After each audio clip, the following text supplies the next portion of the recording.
एगो पत्नी अपने पति की प्यार में वियोग में चुप रहा राजू भागल कहा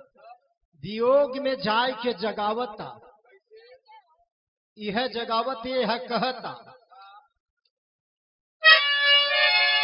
अरे राजा जी हो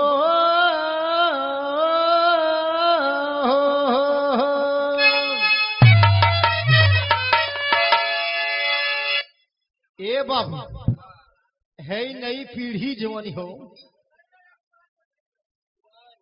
नहीं पुरान तो दादा हसनू हुआ घिसनू आप लोग तो नया हुआ ना तो बतावल गई कहलस कि ये सैया जगावता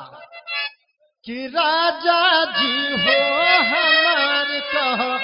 माना राजा जी हो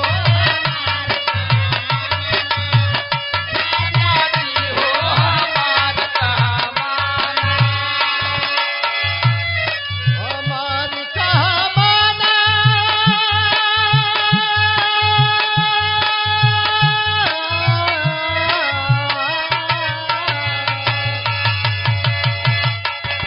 हमार कह माना हमार कह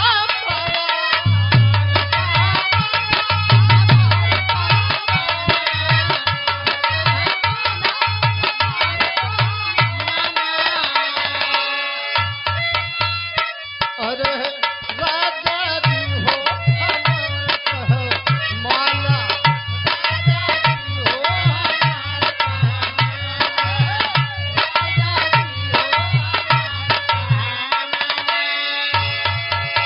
ए बाबू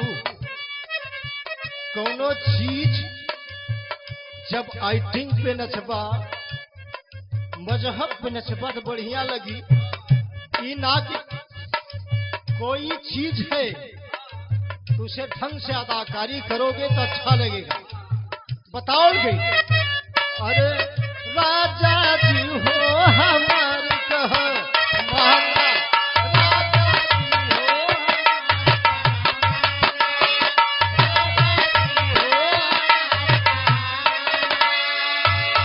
बहुत सुंदर आशीर्वाद आए परम आदरणीय देवराज प्रधान जी या भैया 21 रुपये का आयल हो। ए बबलू भैया ए बबलू वीरन दूसरे दूसरे के लिए हो लेकिन तू ना लिवत हो सहपाठी ऐसे बगले हटा दाढ़ी दादा के बगल में पिताजी बैठल हुआ गांव पक्ष दे के देख हुआ हमके ना दे सकता खराब लगत के अमर बतिया बताल गई हमार कहा माना हमार कहा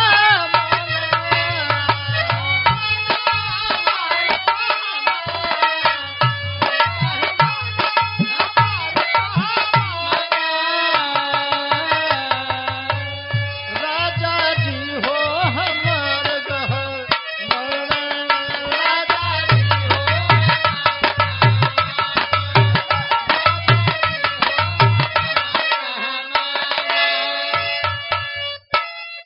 कहले बा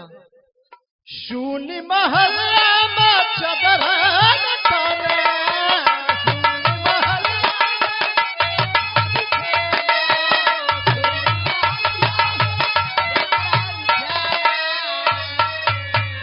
शून्य महल्ला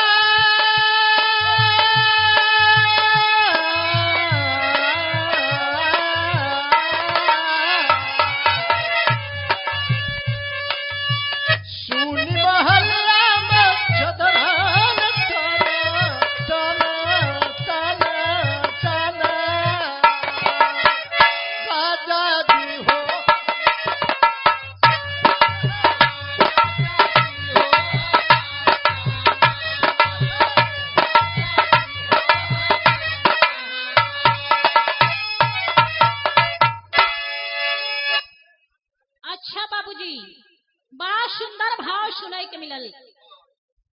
पे आ जा